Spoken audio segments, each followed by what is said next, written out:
Olá! Hoje eu quero te convidar para mais uma leitura abençoada. É um livro intitulado O Homem que Orava. Trata-se de uma impressionante narrativa da vida de John Hyde, um missionário conhecido como o Homem que Orava, que pregou o Evangelho na Índia no início dos anos 1900, convertendo mais de 100 mil almas a Cristo. Você sabe qual era o segredo dele? Vem comigo ouvir este livro e então descobrirás. Gostou? Então vamos começar? Mas antes, curta esse vídeo, por favor, é muito importante para mim. E envie para todos os seus amigos, para que eles também conheçam essa história desse homem tão abençoado por Deus, que alcançou tantas vidas. Vamos começar então? Pegue a sua xícara de café e vamos lá! Livro O Homem que Orava, de Francisco Magoo. Introdução. Cristo no lar. Jesus disse: Hoje me convém pousar em tua casa. Lucas 19, verso 5. Que dia abençoado para a família de Zaqueu. Cristo no lar.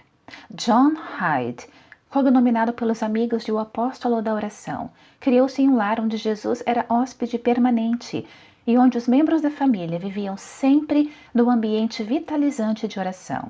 Eu conheci intimamente o pai de John, Smith Harris Hyde, durante os 17 anos em que pastoreou a igreja presbiteriana em Carthage, no Illinois.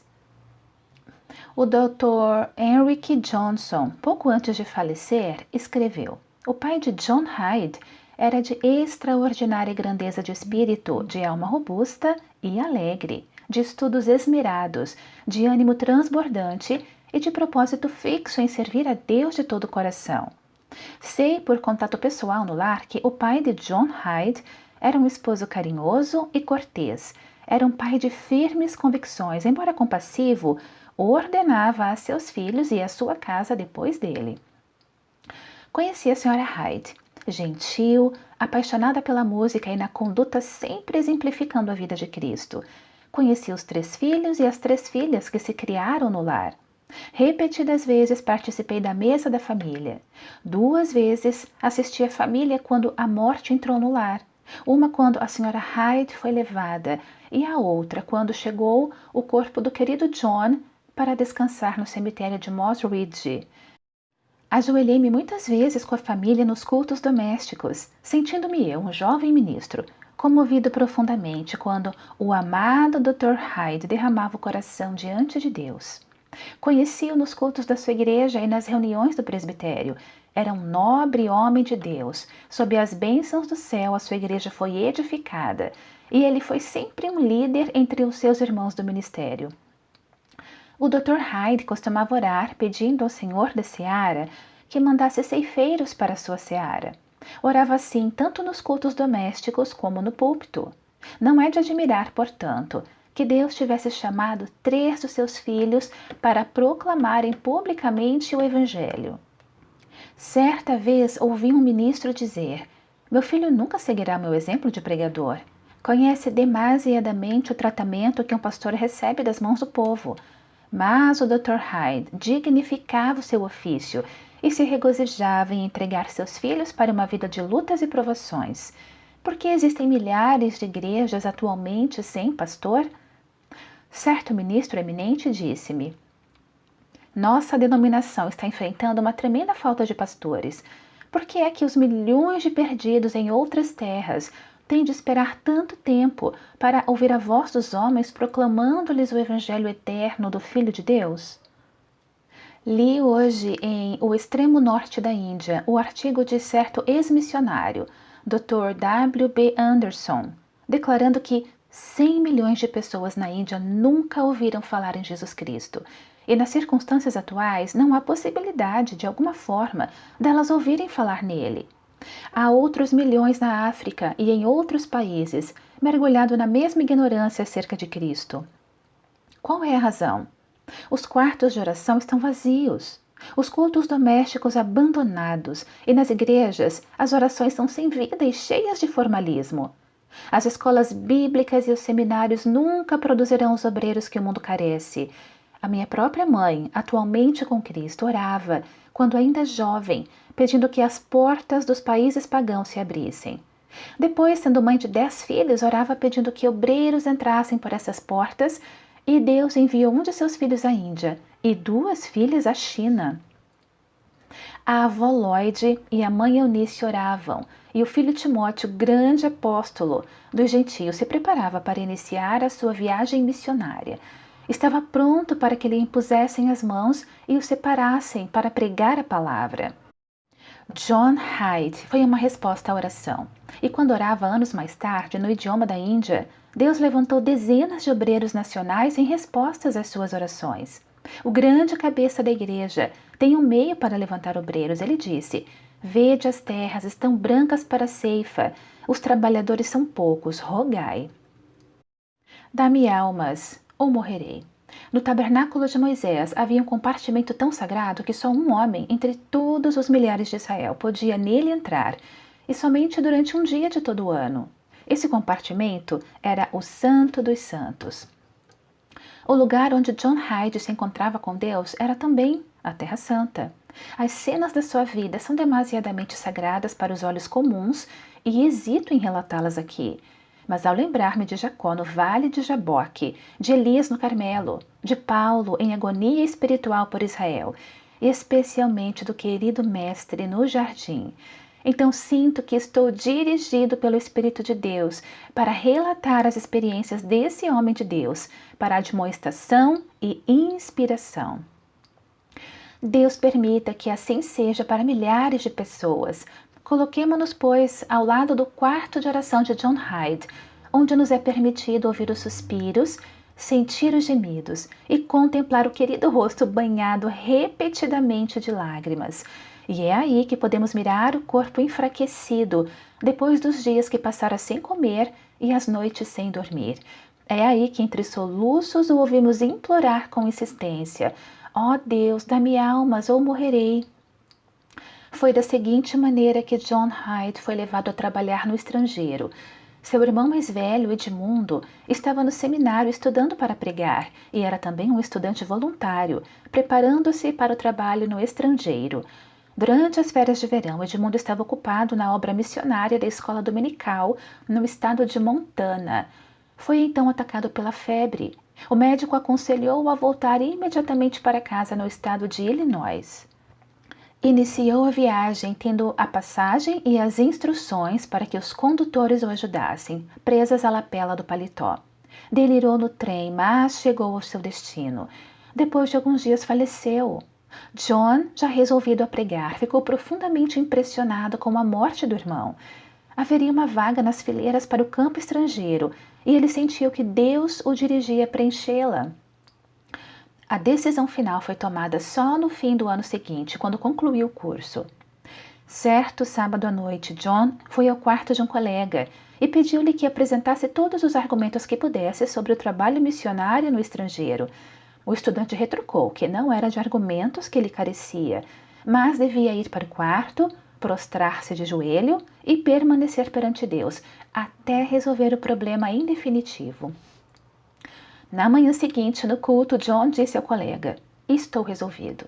E o brilho de seu rosto era suficiente para saber qual era a decisão.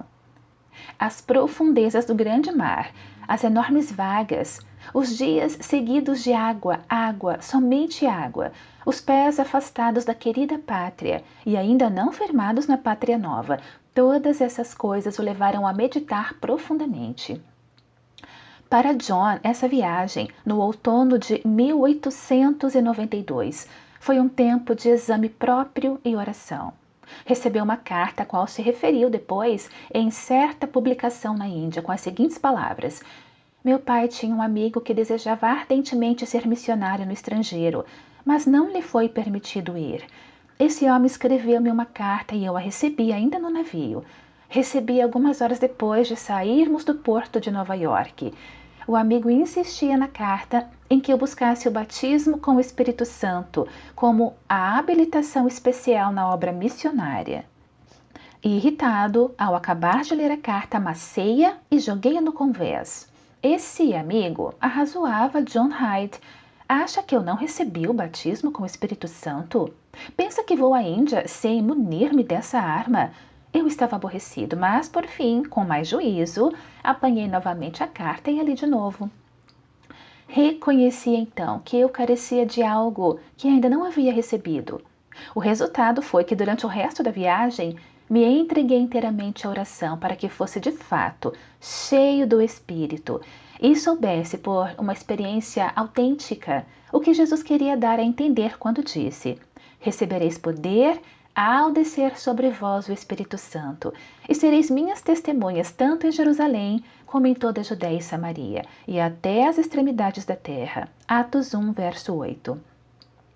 A essas orações a bordo do navio houve por fim a maravilhosa resposta. Os primeiros anos na Índia.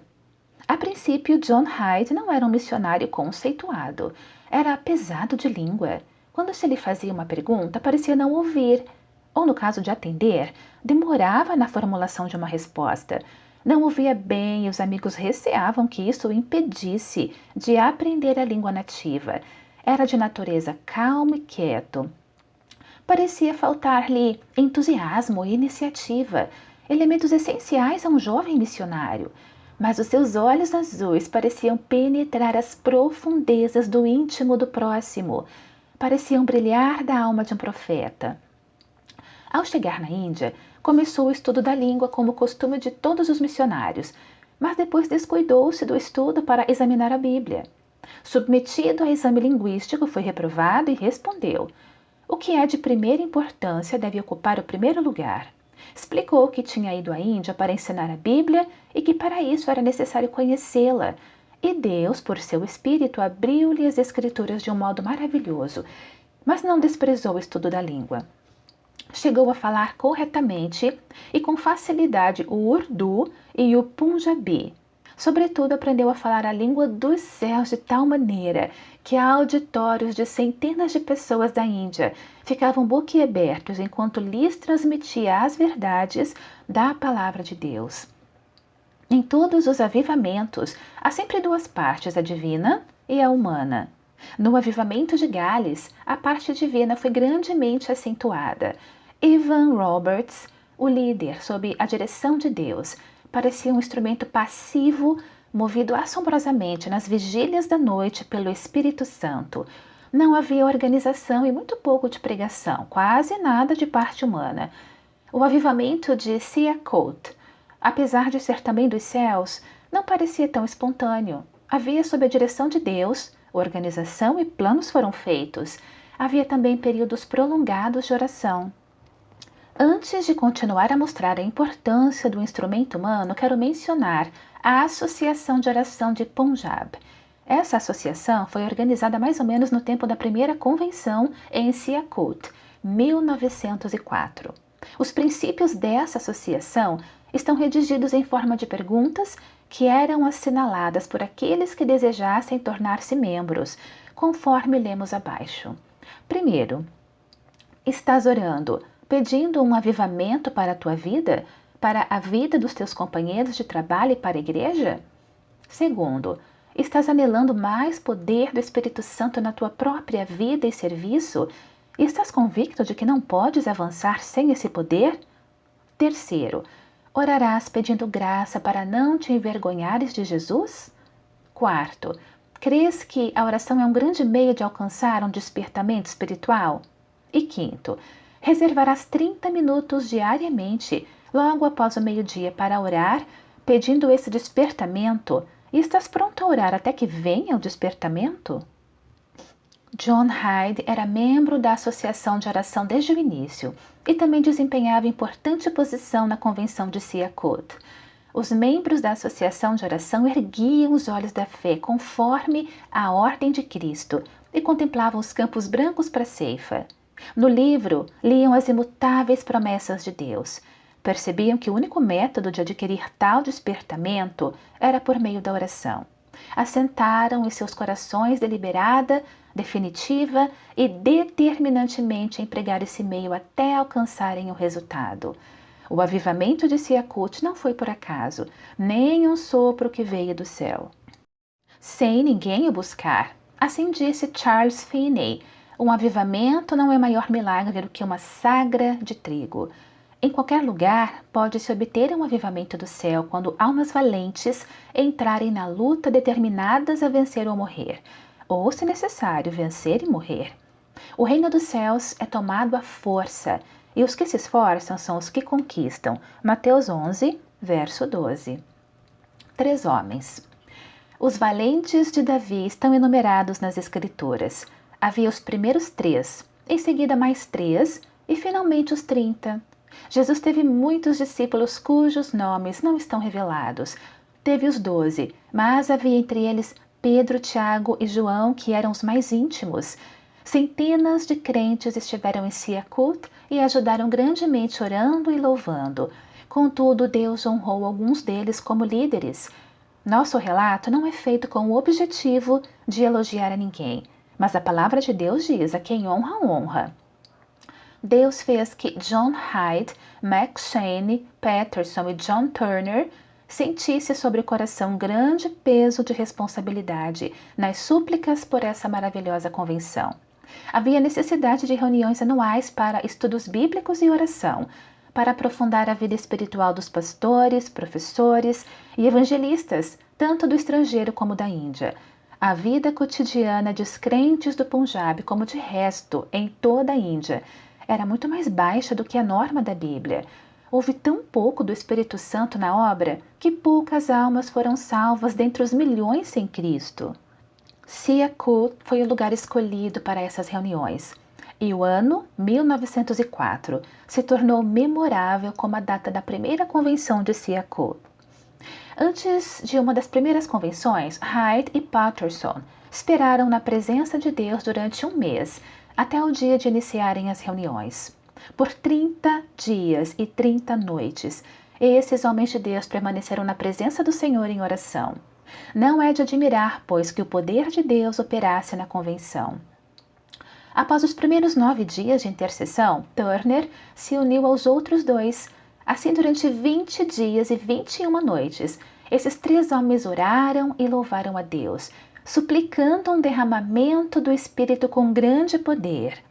3 corações humanos palpitavam como um só, e esse um era o coração de Cristo. Anelando, suplicando, chorando e sentindo agonia pela Igreja da Índia e pelas miríades de almas perdidas. 3 vontades renovadas que se ligavam como que com laços de aço à onipotente vontade de Deus.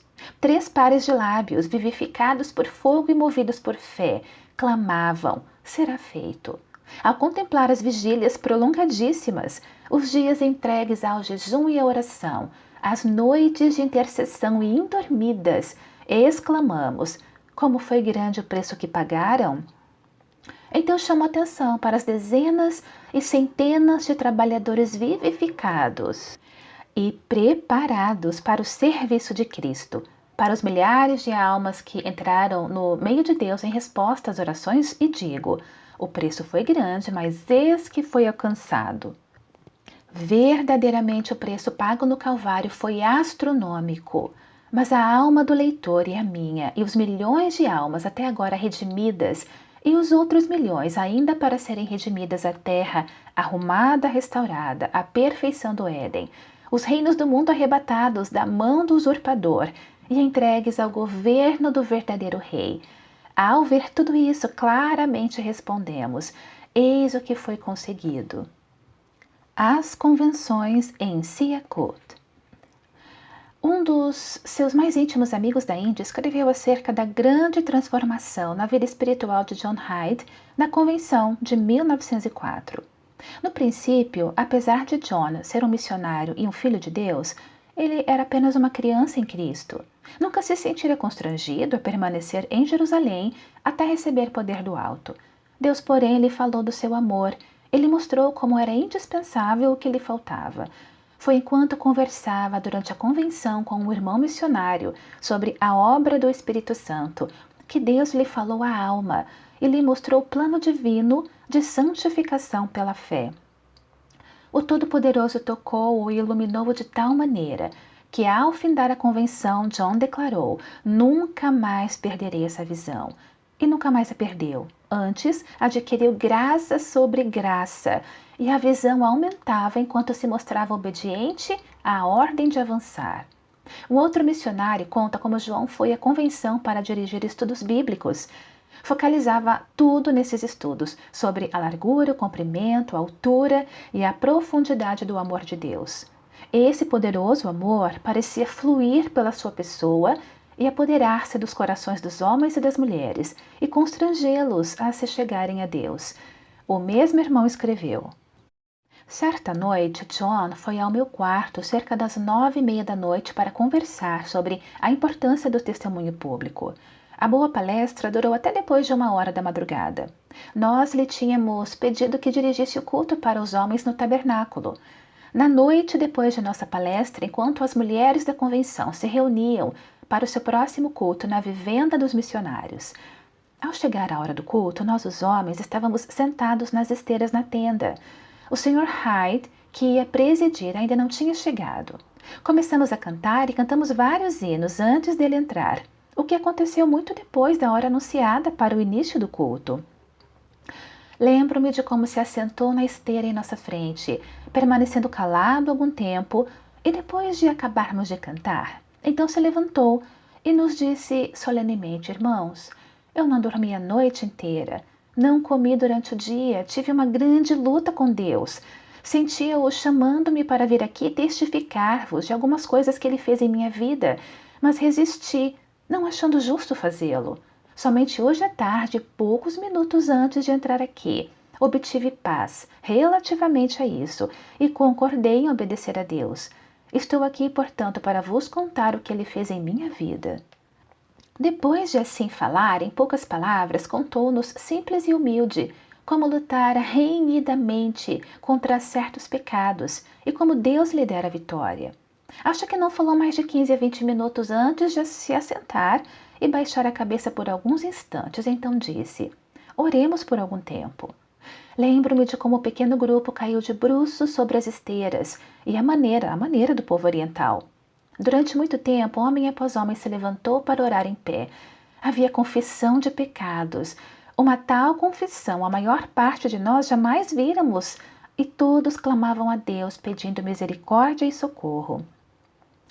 Já de madrugada, a reunião encerrou-se e alguns de nós soubemos com certeza de várias vidas que foram completamente transformadas pela influência dessa reunião. Sem dúvida, essa mensagem abriu as portas dos corações para o início do grande avivamento da igreja na Índia. Corações Quebrantados, 1905. As reuniões anuais da Aliança de Oração de Punjab realizavam-se todos os anos na primavera. Mas antes do dia marcado, os dirigentes permaneciam muito tempo em oração e jejum e em vigílias que duravam noites inteiras. Então os membros da aliança, ao se reunirem, buscavam a direção de Deus para o ano vindouro. Certo irmão escreveu: na série anual de reuniões de 1905, Deus colocou sobre nossos corações o peso de um mundo mergulhado no pecado. Compartilhamos até certa medida dos sofrimentos de Cristo. Foi um glorioso preparamento para a convenção que se realizou no outono do mesmo ano. Durante essa convenção, John Hyde continuou constantemente, dia e noite, na sala de oração. Permaneceu ali como os discípulos no Monte da Transfiguração. Incendiaram-lhe a mente como uma ordem de Deus estas palavras: ó Jerusalém, sobre os teus muros pus guardas, que todo dia e toda noite de contínuo se não calarão. Ó vós, o que fazeis menção do Senhor? Não haja silêncio em vós, nem estejais em silêncio, até que confirme e até que ponha Jerusalém por louvor na terra. Isaías 62, versos 6 e 7. John Hyde foi sustentado sem dúvida pela força divina, pois o Senhor nos diz: participa das aflições do Evangelho segundo o poder de Deus, segundo Timóteo 1, verso 8. Não segundo a nossa fraqueza, mas segundo o seu poder. Podia vigiar e orar dia e noite, não porque o tempo que dormia era suficiente, mas porque o Pai deu ao seu servo sono como de uma criança. O aspecto do seu rosto era a prova de que a presença de Cristo fortalecia o seu corpo. John Hyde era o principal pregador, mas foi em comunhão com Deus que adquiriu esse poder. Sua vida de oração era de absoluta obediência a Deus. Lembro-me de como certa vez, no salão de oração, ao tocar a campainha para o almoço, ouvi-o balbuciar: Pai, é a tua vontade que eu vá? Houve uma pausa e veio a resposta. E ele disse: Pai, agradeço-te. Então se levantou contente e saiu para o almoço. Não é necessário acrescentar que reconhecia o Senhor sempre à mesa com eles. Oh, quantas almas famintas foram reanimadas com as suas palavras durante a refeição. Dirigia os estudos bíblicos de manhã. Seu assunto era João 15, dos versos 26 a 27. Mas quando vier o Consolador, que eu da parte do Pai vos hei de enviar, aquele Espírito de verdade que procede do Pai, ele testificará de mim, e vós também testificareis, pois estivestes comigo desde o princípio. John Hyde dizia: Pastores, o Espírito Santo tem o primeiro lugar nos vossos púlpitos? Colocais realmente o Espírito à frente e vos conservais escondidos atrás dele enquanto pregais? Professores, quando os alunos vos fazem perguntas sobre assuntos difíceis, pedis o auxílio do Espírito Santo como testemunha de toda a vida de Cristo? Sabei que ele foi a única testemunha da encarnação, dos milagres da morte e da ressurreição de Cristo. Assim, ele é a única testemunha. Foi uma mensagem penetrante e muitas pessoas se renderam ao poder irresistível. Na manhã seguinte, não foi permitido por Deus que John Hyde ensinasse. O irmão que presidia a reunião abandonou seu lugar, anunciando que o culto estava nas mãos do Espírito de Deus. Maravilhosamente, o Espírito Santo nos testificou de Cristo e do seu poder para purificar todos os que se arrependessem. Na outra manhã, de novo, Hyde anunciou que não recebera a nova mensagem de Deus. Advertiu que de Deus não se zomba e afirmou: Só depois que aprendemos a ceder o primeiro lugar ao Espírito Santo em todas as ocasiões é que Deus nos deu uma mensagem. Quem pode esquecer-se desse dia? Quão maravilhosas eram as respostas às orações! Os vigias naquela noite na sala de oração encheram-se de gozo indizível e saudaram a aurora com brados de triunfo. Foi com razão, porque somos mais que vencedores por aquele que nos amou. Certa vez, John Hyde foi chamado para determinada tarefa. Cumpriu-a, mas voltou à sala de oração chorando e confessando que não obedecera a Deus de boa vontade, suplicou-nos: Orem por mim, irmãos, para que eu possa obedecer alegremente. Logo soubemos que depois que se retirou, o Espírito o impulsionou a obedecer de todo o coração. Então recebeu a promessa de que seria o pai espiritual de muitos filhos, como Abraão. Entrou no salão com grande gozo e, ao apresentar-se ao povo depois de obedecer a Deus, pronunciou 3 palavras em urdu e 3 em inglês, repetindo-a 3 vezes: I asmani bek, isto é, ó Pai Celestial.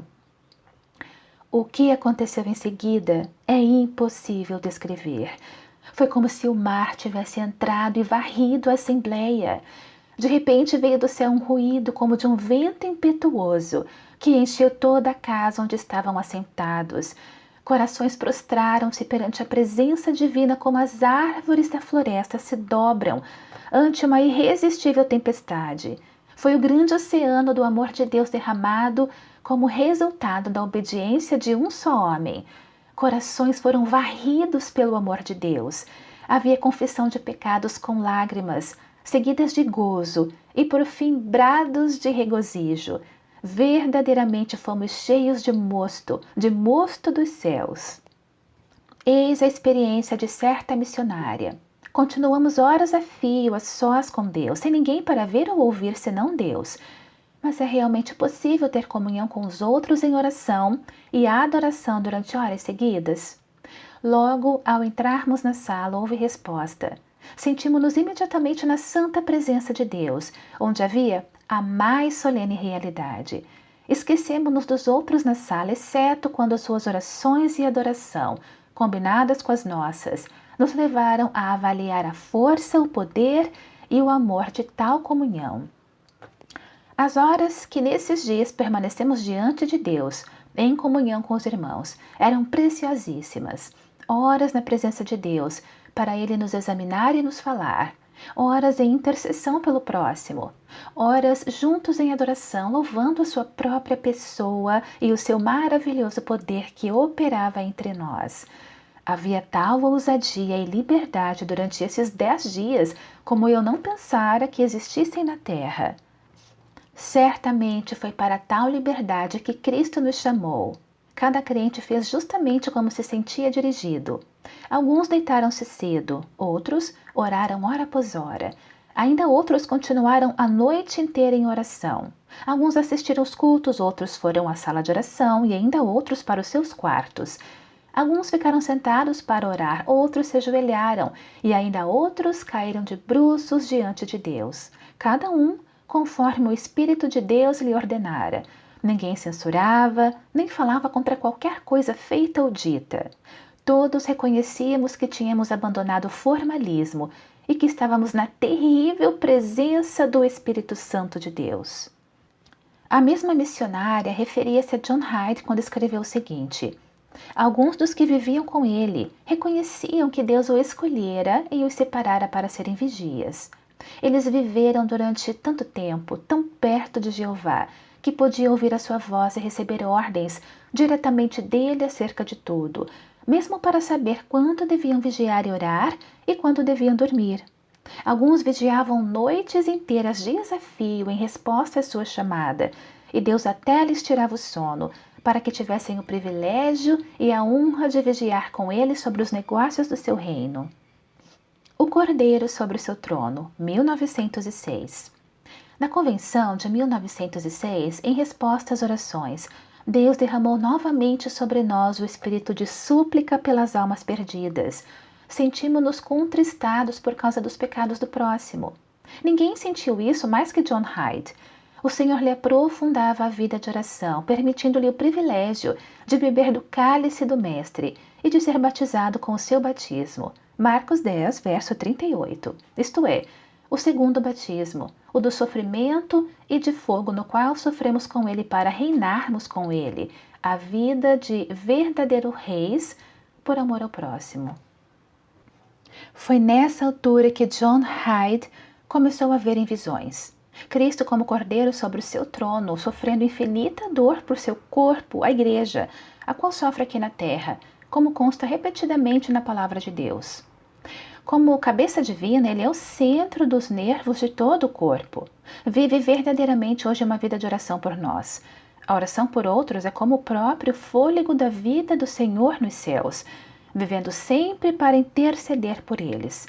Foi assim, em grau crescente, com John Hyde. Inúmeras vezes na sala de oração rompeu em choro pelos pecados do mundo, especialmente pelos pecados dos filhos de Deus. Mesmo em tais ocasiões, as suas lágrimas se tornavam em brados de louvor, segundo a promessa divina enunciada pelo Senhor na última noite, quando conversava livremente com os seus. Vós estareis tristes, mas a vossa tristeza se converterá em alegria. João 16, versos 20 e 22. Certo irmão assim escreveu acerca da Convenção de 1906. Louvado seja Deus, porque ouviu as nossas orações e derramou o espírito de graça e de intercessão sobre tão grande número de seus filhos. Por exemplo, vi um irmão em Punjab comovido e quebrantado, soluçando como se seu coração fosse estourar. Abracei-o e disse-lhe: o sangue de Jesus Cristo nos purifica de todo pecado. Iluminou-se o seu rosto. Ele me disse: glórias a Deus, Sahib. Mas que terrível visão tive eu. Milhares de almas na Índia levadas pelo negro rio do pecado estão atualmente no inferno. Oh, se houvesse meio de arrebatá-las do fogo antes de ser demasiadamente tarde! Acrescentamos outro exemplo de como a agonia da alma de John Hyde se refletia nos crentes da Índia. Uma moça que era sua filha na fé assistia à convenção. Seu pai a obrigara a abandonar a Cristo.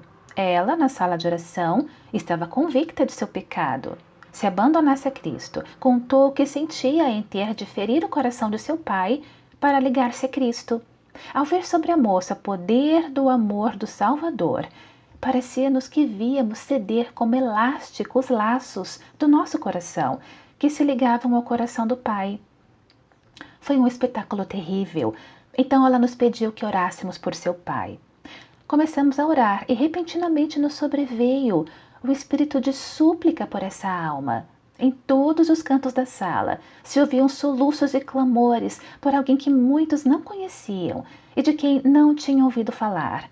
Homens robustos se prostravam por terra gemendo e angustiados por causa da alma desse homem. Não havia ninguém que não chorasse, enquanto Deus não desse a certeza de que ouvira a oração. E do Getsêmani saíamos para o gozo do Pentecoste, louvando a Deus porque respondera ao nosso clamor. Jamais me esquecerei desse culto que continuou a noite inteira. Foi a ocasião em que senti o poder de Deus como nunca antes sentira. Deus procura os que estão prontos a levar o peso dos milhões de almas que não o conhecem. Procura os que desejam entrar com Jesus no Getsêmani. Deseja que nós o façamos.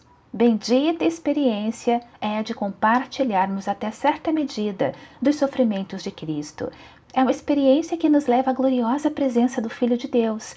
E não somente isso, mas é o meio designado por Deus para trazer as ovelhas perdidas ao aprisco. Pois o Senhor diz: a quem enviarei eu? E quem irá por nós? Leitor, ao leres essas palavras, estás prontos a tornar-te intercessor? Se estiveres pronto a colocar-te nas mãos de Deus, Ele estará pronto a usar-te também. Mas há duas qualificações necessárias: a obediência e a santidade. A obediência é essencial em tudo, mesmo nas coisas mínimas. A nossa vontade deve ser submissa para fazer a vontade de Deus. A santidade também é indispensável. Deus quer vasos limpos para o seu serviço, exige instrumentos santos para a sua obra. Ele exige pureza na vida íntima. Se o vaso não estiver limpo, purificado pelo fogo do Espírito Santo, Deus não pode usá-lo. Ele quer que tu lhe permitas purificar-te, cortando uma parte da tua própria vida. Deus deve ter um vaso apropriado para o seu uso. No verão de 1907, Hyde passou as férias na casa de um amigo na Serra. Acerca disso, esse amigo escreveu: o ato culminante do amor de Deus para conosco foi a maravilhosa maneira pela qual levou John Hyde a nos visitar. Eu também tive de vir para trabalhar entre as tropas inglesas. Foi assim que juntos, Hyde e eu, tivemos experiências gloriosas. Havia ocasiões de rir da luta, e às vezes parecia que John Hyde chegara mesmo a ponto de ficar com o físico abalado. Mas depois de passarmos noites inteiras em oração e adoração, amanhecia sorridente e renovado. Deus, quando nos chamou para tais tempos de luta, ensinou-nos lições maravilhosas. É o que nos diz o mandamento de 2 Timóteo 1, verso 8. Participa das aflições do Evangelho, segundo o poder de Deus. Assim, temos sempre o poder de Deus a nosso dispor em qualquer necessidade. Depois de reconhecer isso, Hyde disse que raramente sentia cansaço, apesar de passar às vezes semanas inteiras quase sem dormir. Ninguém deve sentir-se com o físico abalado por se esforçar demais no ministério da intercessão. Há um outro elemento de poder. A alegria de Jeová é a nossa fortaleza. Neemias 8, verso 10. Oh, como Deus usou um irmão pobre de Punjab, de baixa casta, para nos ensinar a maneira de tornar tais tempos de oração um céu na terra, e um modo de evitar que o gozo de orar e mesmo de lutar degenere em simples labor. Repetidas vezes, esse irmão, depois de muito clamor, parecia romper as fileiras das hostes do maligno e voar para a presença do Pai. Seu rosto refletia o sorriso de Deus, então rompia em riso no meio da oração. Era o gozo de um filho alegrando-se nas delícias do sorriso do Pai. Deus mostrou a Hyde e a mim que o nome do Deus de Isaac é o Deus do riso. Note-se a descrição do céu em Provérbios 8, verso 30. Eu estava folgando perante ele em todo o tempo. É o amor do Pai, derramado no seu próprio filho. Não é de admirar que num lar assim, o filho dissesse que estava sempre se regozijando diante do Pai. Isaac é o mesmo que riso. Parecia que o riso santo aliviava a tensão e renovava os espíritos dos que lutavam em oração. Devo escrever-lhes acerca da última mensagem do querido John antes de regressar a Ludiana. A mensagem foi sobre a incessante dor que o apóstolo Paulo sentia, desejando a salvação dos seus patrícios, a ponto de querer ser anátema, separada de Cristo. Romanos 9, verso 1 a 3. Certamente isso era mais que o amor de Paulo para com Cristo. O apóstolo desejava tornar-se o mesmo que Cristo se tornara por nós, uma maldição. Imagine-se o que seria voltar aos pecados de outrora e sentir o seu domínio sobre nós. Tal pensamento é insuportável. Contudo, a compaixão do coração de Paulo era tal que ele estava pronto a ser anátema, visto que, se assim fosse possível salvar os seus patrícios, os judeus, tal foi, em poucas palavras, a mensagem de Deus, por intermédio de seu servo John Hyde. Todos fomos quebrantados. O amor de Deus foi derramado profusamente nos corações dos presentes. Tudo isso conduzia John Hyde para a grande crise na sua vida de oração que tive a ocasião de presenciar. Oração e Vigília, 1908. Conseguimos persuadi-lo a passar novamente algum tempo conosco na casa do mesmo amigo na Serra no verão de 1908. Ele ocupava um quarto separado e afastado de nossa casa. Eis como chegou, com o propósito fixo de passar o tempo em verdadeira intercessão diante do seu mestre. Sua intercessão estava carregada de poderosas investidas para o reino de Deus entre nós. Vimos logo que ele se achava curvado sob o peso das dores que sentia na alma. Muitas vezes não estava presente às refeições. Quando eu ia ao seu quarto, encontrava-o caído de bruços em grande agonia, ou andando de um lado para o outro, como se algum fogo ardesse nos seus ossos. Era o fogo acerca do qual o Senhor falou quando disse: "Vim lançar fogo na terra, e que mais quero seja este aceso? Importa, porém, que seja batizado com um certo batismo, e como me angustio até que venha a cumprir-se." Hyde não jejuava no sentido em que usamos a palavra. Contudo, ao insistir para que fosse à mesa para comer, dizia-me com um sorriso: "Não estou com fome." Não sentia fome porque havia uma fome muito maior que lhe consumia a própria alma e não havia nada, a não ser a oração, que servisse para saciá-la. A fome do espírito dominava a fome do físico. Ele ouvira a voz do Senhor dizendo: "Fica aqui e vigia comigo." Assim ficava ali com o Senhor e teve o privilégio de entrar no Getsemane com ele. Havia um pensamento que lhe dominava a mente, de que o Senhor continua a sentir agonia pelas almas. Citava muitas passagens do Velho e do Novo Testamento, especialmente acerca do privilégio de cumprir o que falta nas aflições de Cristo. Colossenses 1, verso 24. Falava do voto do Senhor e das dores prolongadas da sua alma, para que todos os seus estivessem dentro do aprisco. Mas digo-vos que desta hora em diante não beberei deste fruto da videira, até aquele dia em que o hei de beber de novo, convosco no reino de meu Pai. Saulo, Saulo, por que me persegues? Tais eram os versículos que Deus usava para abrir-lhe os olhos acerca da participação dos sofrimentos de Cristo. Filipenses 3, verso 10. Foram dias em que muitas vezes as nuvens se abriram e via-se brilhar a vida que Jesus glorificado vive agora, revelando muitos dos mistérios da luta de dores e sofrimentos. Verdadeiramente seguimos o Cordeiro que continua a sofrer conosco, como sofrerá por nós na terra. Apesar de estar atualmente no trono, John Hyde descobriu que ele continua a carregar a nossa cruz. Carrega a parte mais pesada, porque vive sempre para interceder por nós. A vida, ou melhor, a tal vida de oração e vigília, John Hyde foi conduzido passo a passo. Durante todo esse tempo, apesar de comer pouco e dormir ainda menos, sempre estava pronto e alegre. Gostava imensamente de nossos filhos, e eles gostavam sempre de brincar com o tio John, como o intitulavam. Porém, durante esse tempo, mesmo os pequeninos reconheciam que não era tempo próprio para brincar. Mostravam-se sobremaneira graves e quietos em sua presença, porque notavam a luz que brilhava no rosto de John Hyde.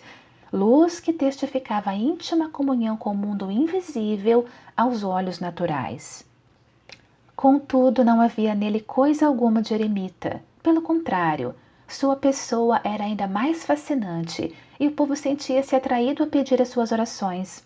Mostrava-se sempre pronto a falar com todos sobre as coisas espirituais e, mais do que antes, sobre os seus problemas e tristezas. Não podemos mencionar detalhadamente tudo acerca desse tempo de vigilância, oração e jejum, quando ele começou a participar do grande anelo do Senhor por suas ovelhas. Receávamos que o corpo fraco de nosso irmão não suportasse tanto, mas foi fortalecido constante e maravilhosamente. Às vezes, por causa da sua agonia, perdia a fala. Outras vezes clamava em alta voz pelos milhões de almas perecendo perante os nossos olhos. Nunca, porém, perdia a esperança. Esperava no amor de Deus e esperava no Deus de amor.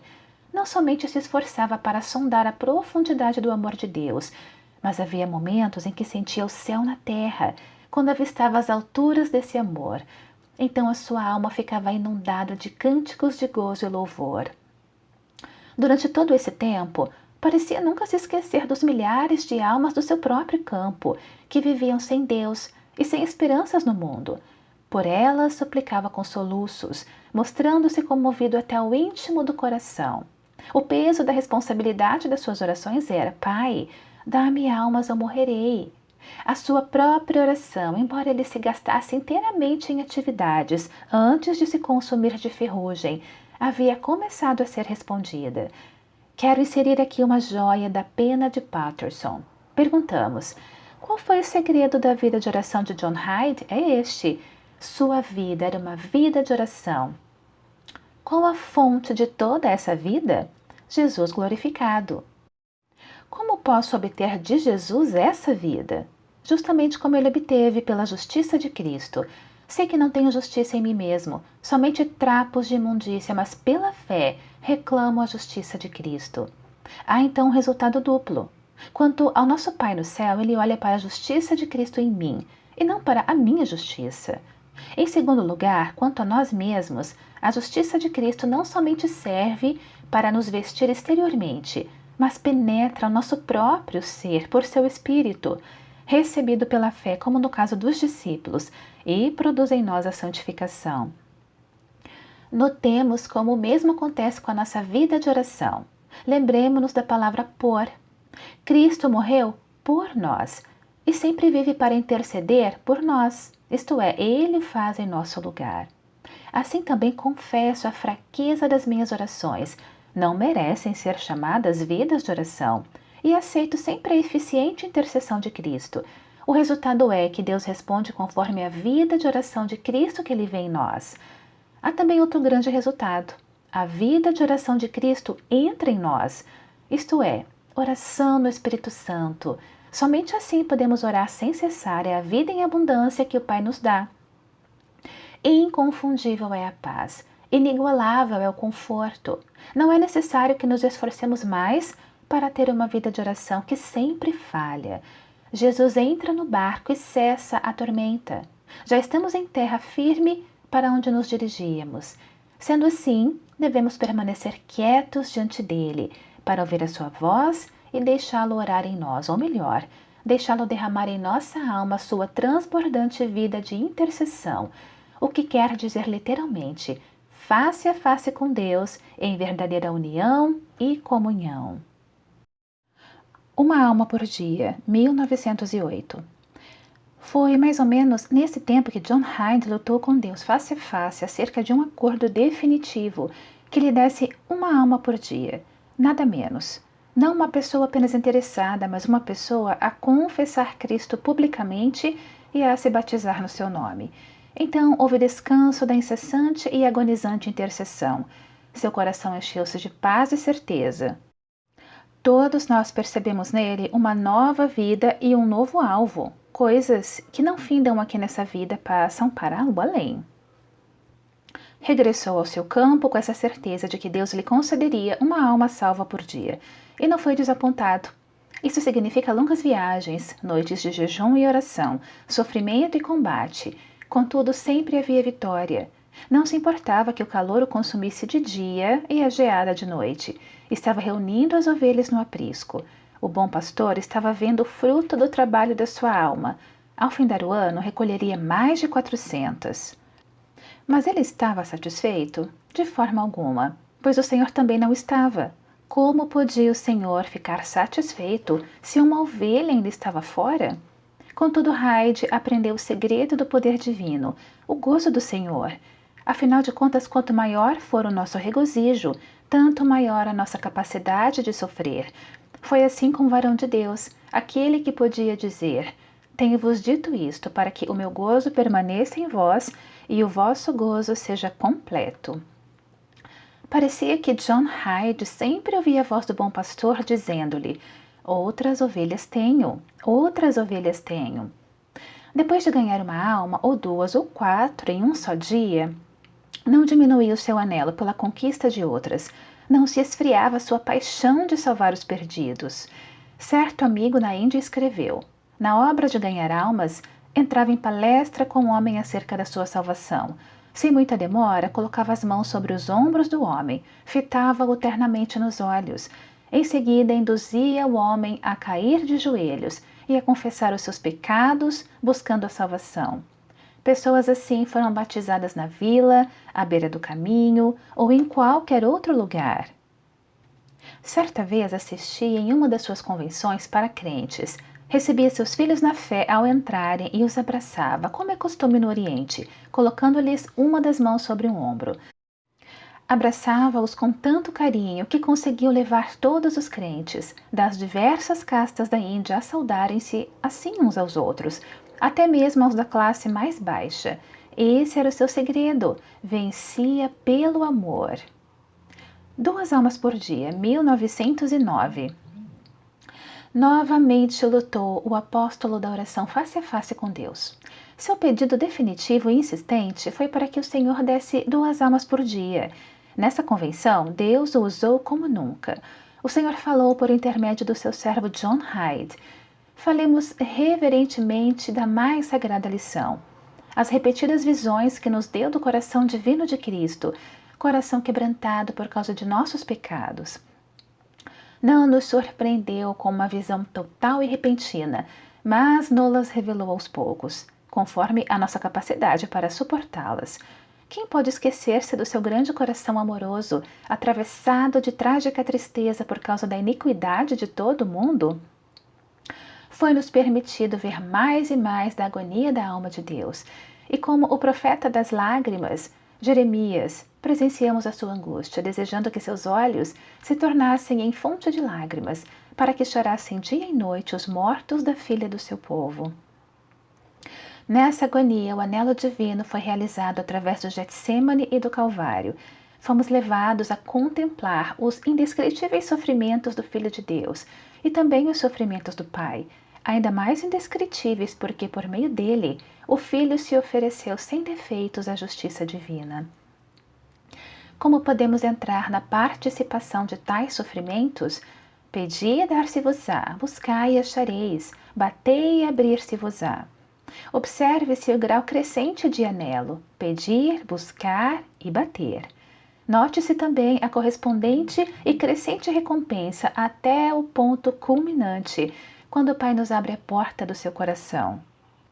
Sim, a todo mundo contamos as nossas alegrias, mas é somente aos amigos mais íntimos que contamos as nossas tristezas.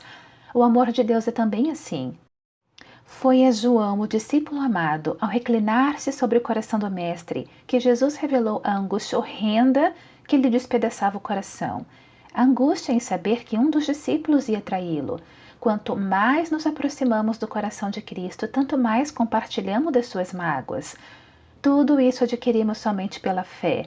Não é um coração quebrantado de que carecemos, mas do próprio coração de Deus. Não participamos de nossos próprios sofrimentos, mas dos de Cristo. Não é com as nossas próprias lágrimas que devemos admoestar dia e noite, mas com as de Cristo.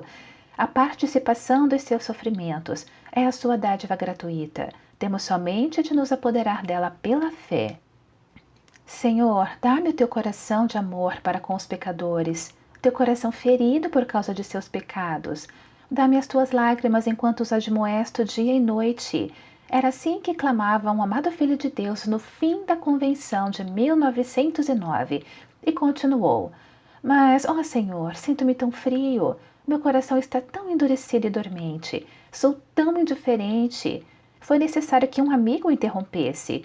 Por que estás olhando para ti mesmo, irmão? Certo é que estás frio e adormecido, mas já pediste o coração quebrantado de Jesus, seu amor, seu espírito de súplica pelo pecado, suas lágrimas. Ele não é mentiroso, já deu o que pediste, então deixa de olhar para o teu coração e olha para o dele. Hyde costumava dizer: se nos conservarmos juntos de Jesus, ele é quem atrai as almas por nosso intermédio. Mas é necessário que ele seja levantado em nossas vidas, isto é, devemos ser crucificados com ele. É a nossa própria pessoa, de alguma forma, que se interpõe entre nós e ele. Portanto, devemos fazer com a nossa própria pessoa o que fizeram com ele. O eu deve ser crucificado, morto e enterrado com Cristo. Se não for sepultado, o mau cheiro do velho homem espantará as almas. Se dermos essas 3 passadas para baixo quanto ao velho homem, então o novo homem será revivificado, levantado e assentado. As 3 passadas correspondentes que Deus nos concede. Assim, levantamos Cristo verdadeiramente em nossas vidas. Ele sempre atrai as almas a si. Tudo isso é resultado da íntima união e da comunhão. É a participação com Ele nos seus sofrimentos.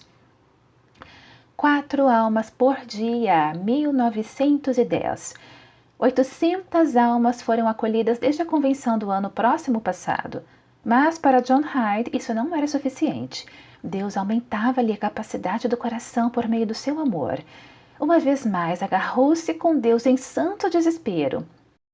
Foi durante semanas, não me lembro quantas, que ele descia mais e mais com Cristo nas sombras do jardim. Em vez de oração, havia então confissão de pecados dos outros e colocava-se a si mesmo no lugar desses pecadores, como fizeram muitos dos profetas na antiguidade. Carregava juntamente com seu Senhor e Mestre os pecados dos outros. Levai as cargas um dos outros, e assim cumprireis a lei de Cristo. Segundo essa lei, devemos dar a nossa vida pelos irmãos. E isso fez John Hyde. Morria todos os dias. 1 Coríntios 15, verso 31. Quais eram essas cargas referidas em Gálatas 6, verso 2? O versículo 1 nolas revela. Era sentir o peso do pecado dos outros. Finalmente, John Hyde teve a certeza de ganhar 4 almas por dia. Apesar de ocupar-se assim tanto tempo, foi nesse mesmo ano, em 1910, que Deus o usou em toda parte da Índia. Chamaram-no para ajudar em avivamentos e conferências em Calcutá, Bombaim e em muitas das grandes cidades do país. Certamente Deus o estava preparando para uma missão que alcançava toda a eternidade. Contudo, John Hyde nunca foi tão censurado ou mal entendido. Mas até isso era uma parte da sua participação das dores de Cristo. Veio para o que era seu e os seus não receberam. Nós, os mais privilegiados, vimos na vida de John Hyde o crescente horror que sentiu pelo pecado durante esse ano de 1910, apesar de ser apenas um pálido reflexo da angústia horrenda que por fim despedaçou o coração do Salvador. Antes de começar a convenção, passou longas noites em oração a Deus. Fazia 5 anos que sentia grande responsabilidade sobre o coração, e cada ano pesava-lhe mais. Parecia que lhe consumia a própria alma. Seu rosto revelava as longas noites que passava sem dormir, os dias gastos em enfadonha vigília e oração.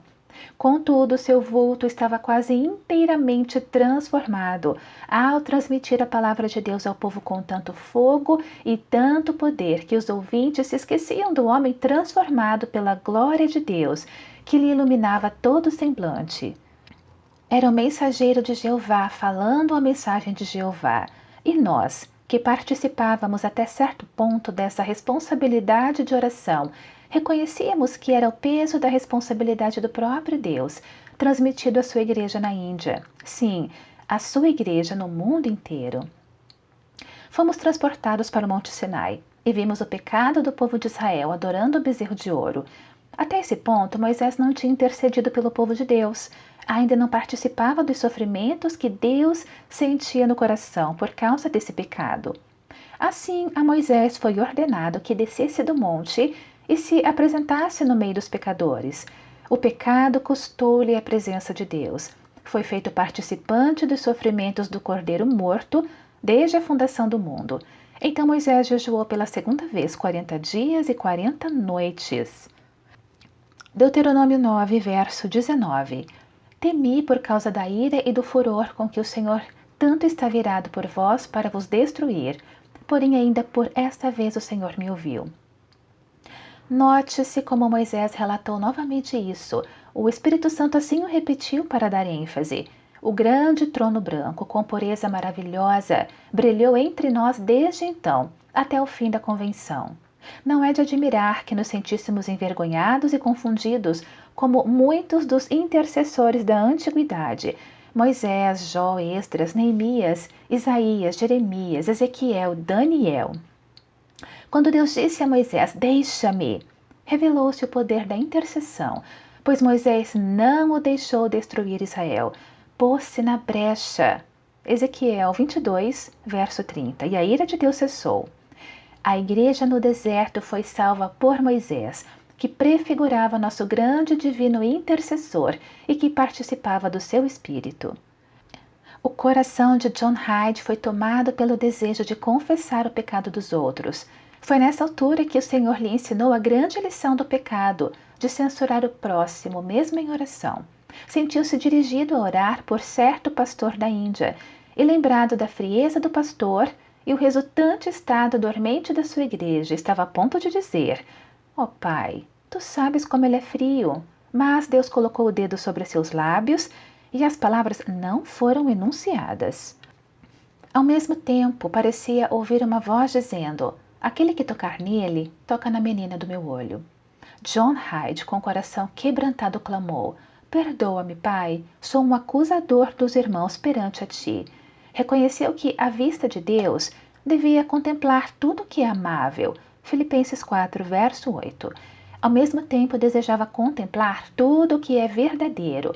Foi-lhe revelado que o verdadeiro desse versículo é limitado ao que é ao mesmo tempo amável e verdadeiro, que o pecado do povo de Deus é passageiro e que pecar não é a verdadeira natureza do povo de Deus.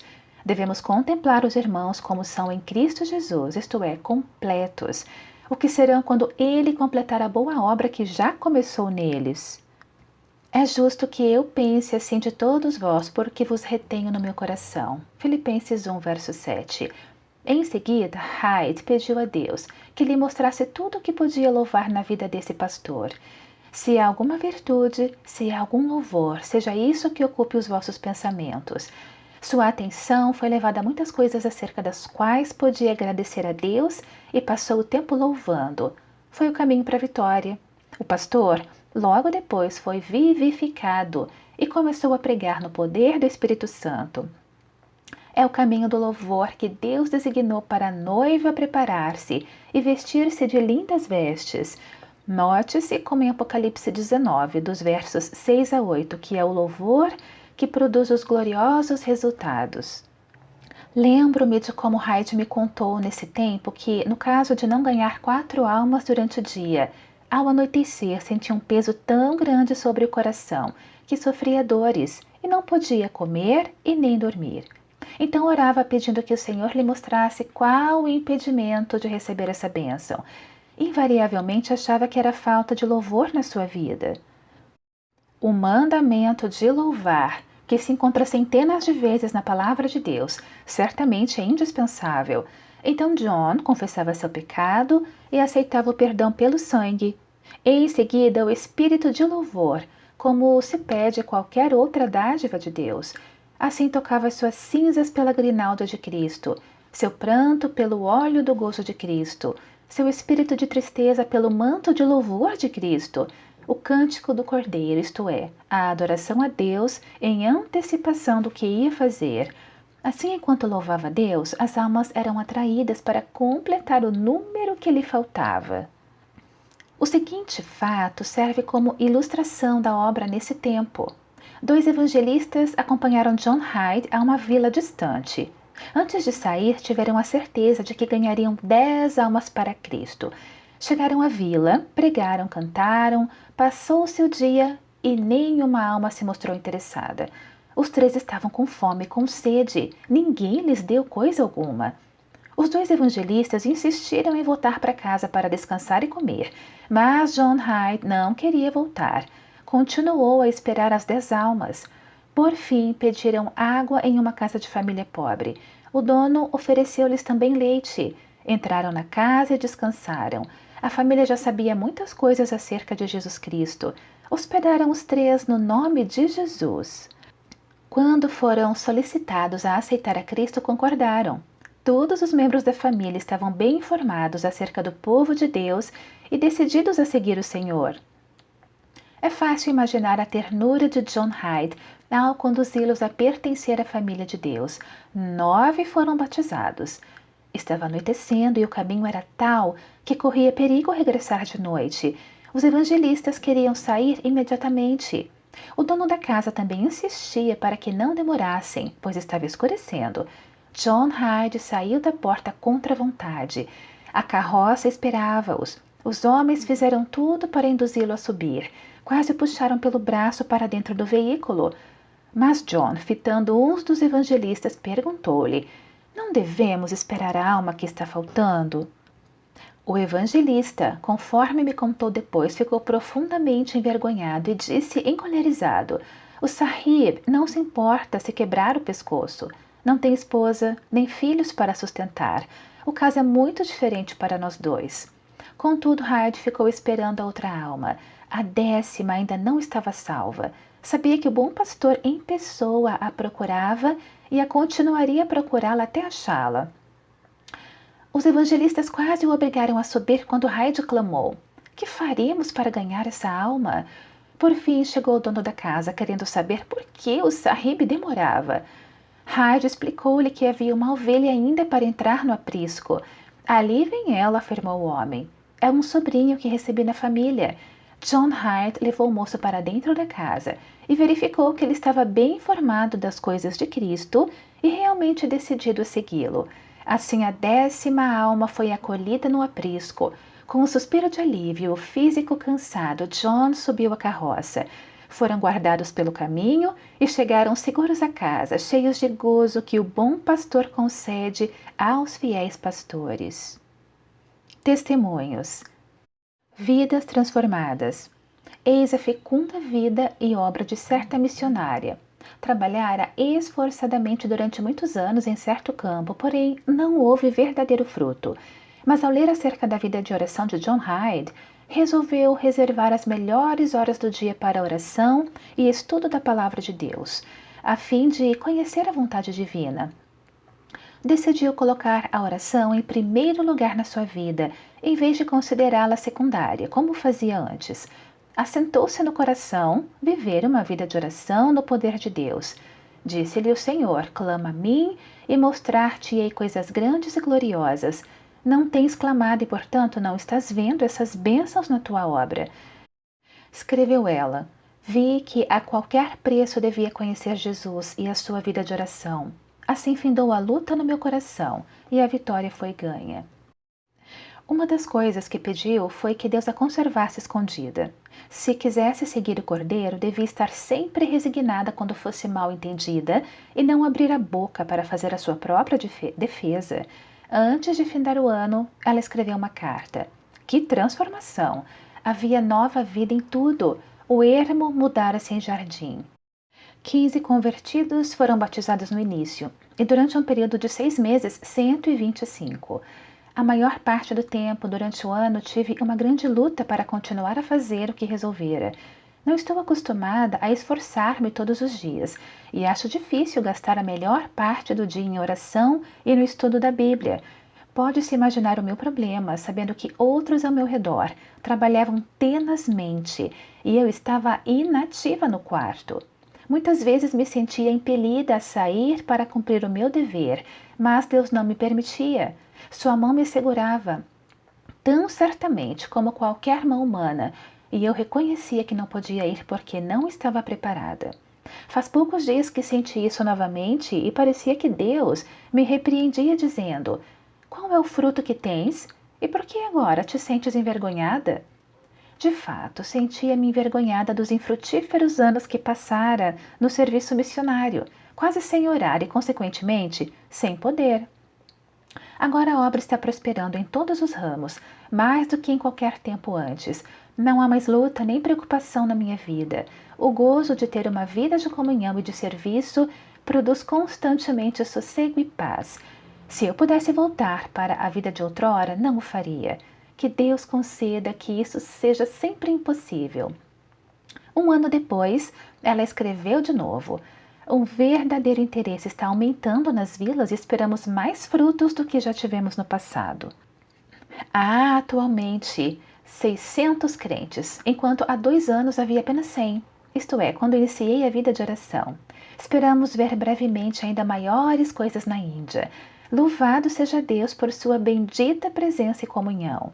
Anos depois, certo pastor de uma igreja em Illinois escreveu: Com a morte de John Hyde, perdemos um valente e nobre irmão, que não somente cumpriu a tarefa do Senhor em terra longínqua, mas também nos inspirou, despertou a nossa igreja e nos transmitiu o fogo do céu até sair ao menos uma irmã de nossa igreja para a China, onde trabalha atualmente como missionária. Quem pode calcular a influência e o poder de John Hyde na Índia, na Inglaterra e na América? J. N. Hyde era assim como seu pai. Sempre cumpria sua obrigação. Cumpria não com ostentação e alarido, mas com um propósito inalterável, mesmo se isso lhe custasse a vida. Parece que Deus queria que isso lhe custasse a vida. Na última carta aos colegas do seminário, ele escreveu: Durante os últimos 3 anos, Deus está concedendo conversões e batismo todos os dias, mais de 1000 durante os últimos 2 anos. Não há um dia, se nos guardarmos puros perante Deus, que Ele não nos dê conversões. Os que há muito ensinam a justiça refulgirão como as estrelas, sempre e eternamente. Não há coisa alguma neste mundo que tenha valor, a não ser procurar e salvar o que está perdido. Outra missionária em A Luta e a Vitória de uma Moça Americana relata o seguinte: Em nosso quarto, na Índia, pendurei um quadro representando um morro escalvado, com apenas algumas moitas de capim aqui e ali. Bem em cima do morro havia uma árvore solitária, com quase todos os galhos de um lado inteiramente levados pelo vento e do outro lado deformados. Embaixo do quadro encontrava-se as palavras: Fica firme, apesar de não achares mais razão para ficar firme. A essas palavras acrescentaram o seguinte versículo: Ficou firme como quem vê aquele que é invisível. Hebreus 11, 27. Uma querida jovem, ao ver o quadro, disse-me: Mem Sahib, esse quadro para mim é o seu próprio retrato. Deus cortou também da sua vida galhos após galho e paulatinamente foi removendo os fundamentos terrenos. Essa moça, comparada assim a uma árvore sem galhos, saíra animadíssima com seu marido para a Índia, e os dois passaram o primeiro ano contentíssimos. Então apareceram as negras nuvens. Deus deu-lhes um filhinho e depois de alguns meses o retirou para si. Desde o início, o marido pedia a Deus que o enchesse com o Espírito Santo a qualquer preço, mas ela não orava como ele. Depois da morte da criança, porém, ela uniu-se ao marido nessa súplica.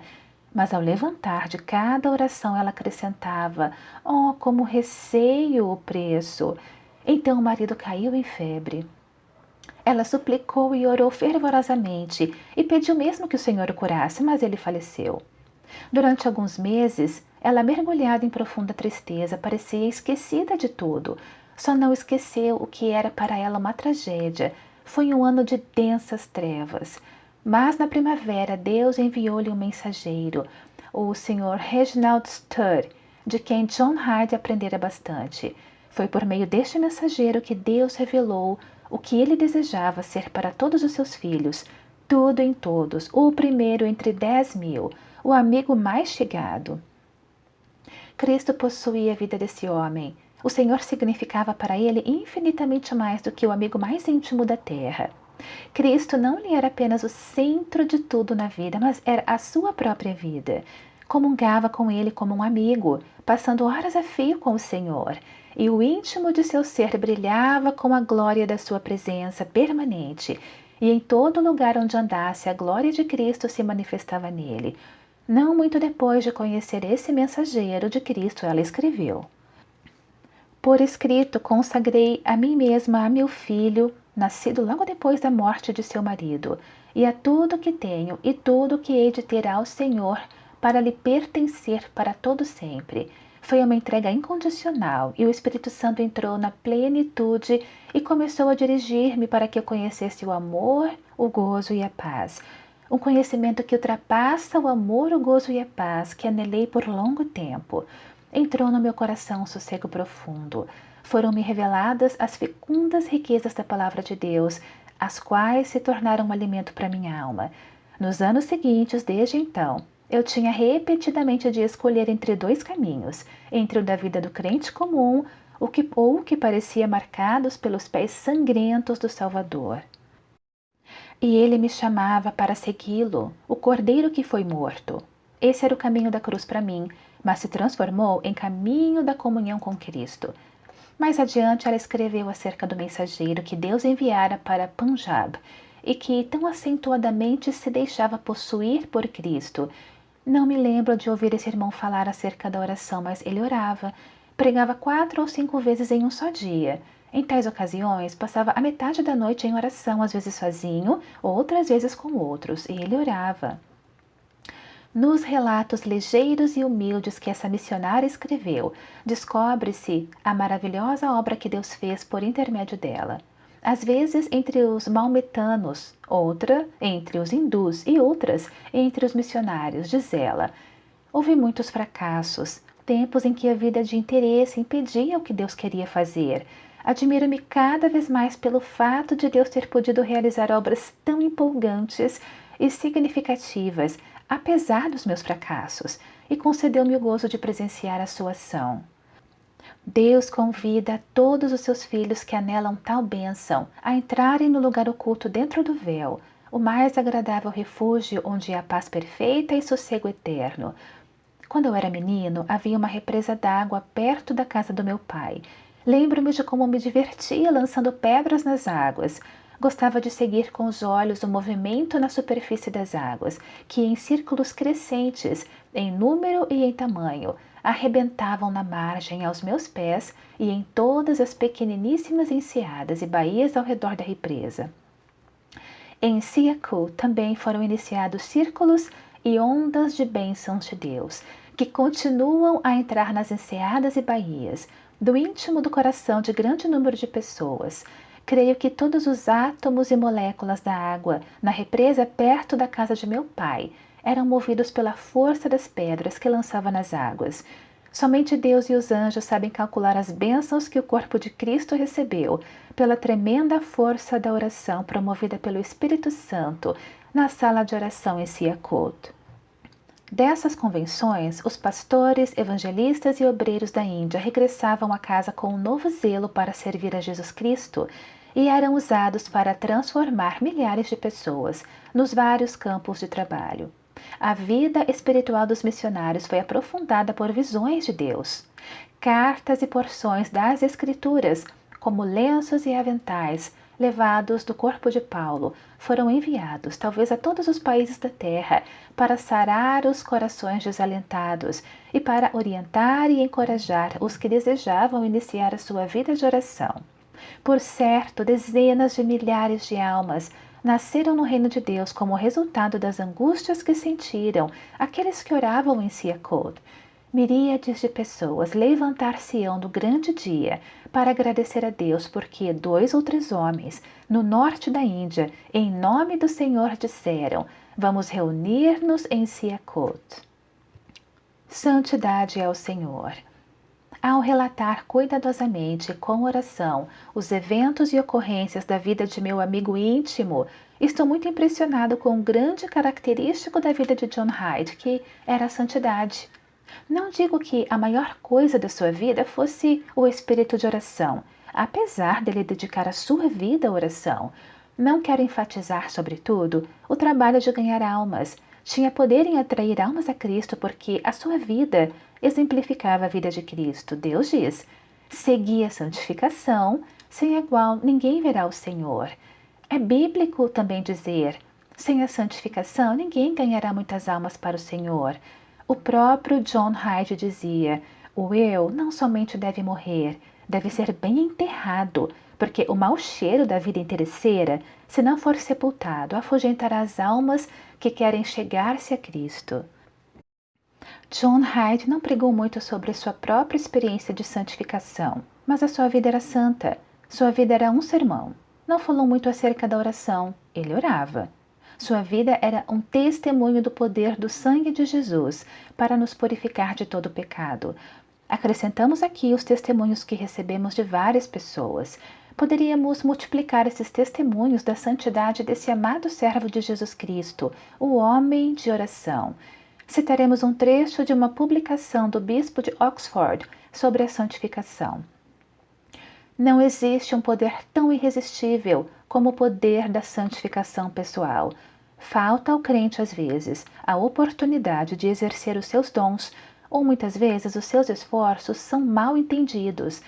Mas o poder espiritual da vontade consagrada não precisa de oportunidade e pode entrar onde as portas estão fechadas.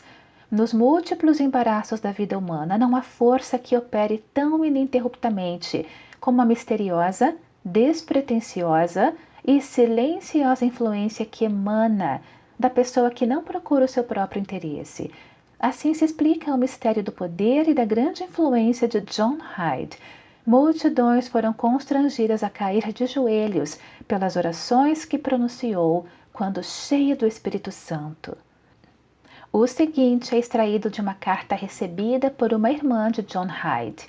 Ela diz: se já existia um homem de Deus que se negava a si mesmo e se dedicava ao serviço do Mestre, meu irmão era esse homem.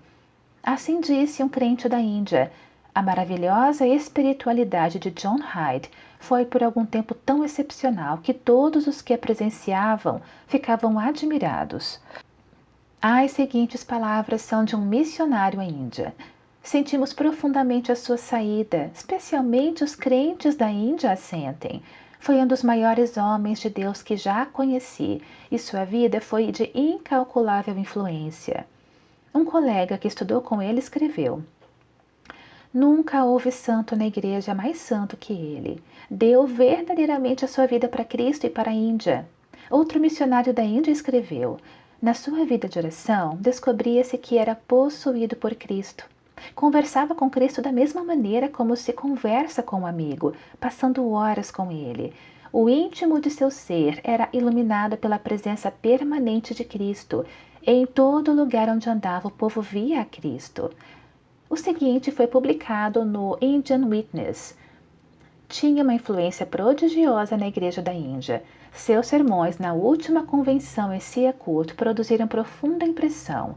O povo apreciava os seus discursos em Urdu, Punjabi e em inglês. Era sempre a sua vida de santidade que dava poder à sua mensagem para produzir fruto. Ainda outro missionário escreveu: chegou a ser fiel profeta de Deus. Era homem que falava verdadeiramente por Deus. Homens cultos passavam horas a fio embevecidos ouvindo sua maravilhosa exposição das verdades que o Espírito Santo lhe ensinava da palavra de Deus. Sua palavra era de profeta, sua vida era santificada pela verdade. Certo jovem hindu disse ao missionário: olhe, o Sr. Hyde é para mim como Deus.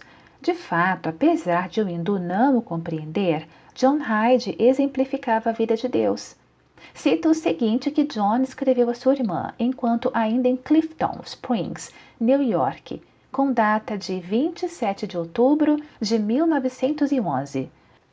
Ele diz: estou ainda acamado, mas descansando e passando muito tempo em intercessão. As oportunidades aqui de ganhar almas para Cristo não são poucas. Como o brilho da santidade iluminava todas as palavras e atos de Jesus. É verdade, querido John, nós acrescentamos com reverência, como o brilho da santidade iluminava todas as palavras e atos de John Hyde. O Salmo 22. Sou grato a Deus pela exposição e comentário conservados em uma carta escrita à irmã de John sobre esse maravilhoso salmo messiânico. Estou apresentando todo o texto, onde ele fez apenas as referências aos versículos. Modifiquei um pouco a disposição, mas as notas foram escritas pela própria mão de John Hyde. Salmo 22, versos 1 e 2. Deus meu, por que me desamparastes? Por que estás afastados de me auxiliar e das palavras do meu bramido? Deus meu, a ti clamo de dia, porém não me respondes. Também de noite, porém não acho descanso. Nota: Davi, no tempo deste salmo, passava por uma profunda e terrível provação e orava, ou mais ou menos propriamente estava em agonia. Era uma experiência tão real e tão horrível que lhe foi revelada a oração de Cristo. Jesus, na profunda agonia e desolação da cruz, usou as palavras desse primeiro versículo. Parece que Deus lhe respondeu: somente por um momento escondi de ti o meu rosto, mas com eterna ternura te socorrerei. Encontram-se nesses versículos os sofrimentos dos perdidos e a vitória dos salvos. O Espírito de Cristo em Davi presenciava vividamente os sofrimentos de Cristo e as glórias que o seguiram. Essa oração do versículo 1 é o clamor, a voz dos sofrimentos do inferno, mas emitido por uma pessoa que tem o louvor dos céus no coração. Versículos 3 a 5. Contudo, tu és santo, entronizado sobre os louvores de Israel. Em ti confiaram nossos pais, confiaram e os livraste. A ti clamaram e foram salvos. Em ti confiaram e não foram envergonhados.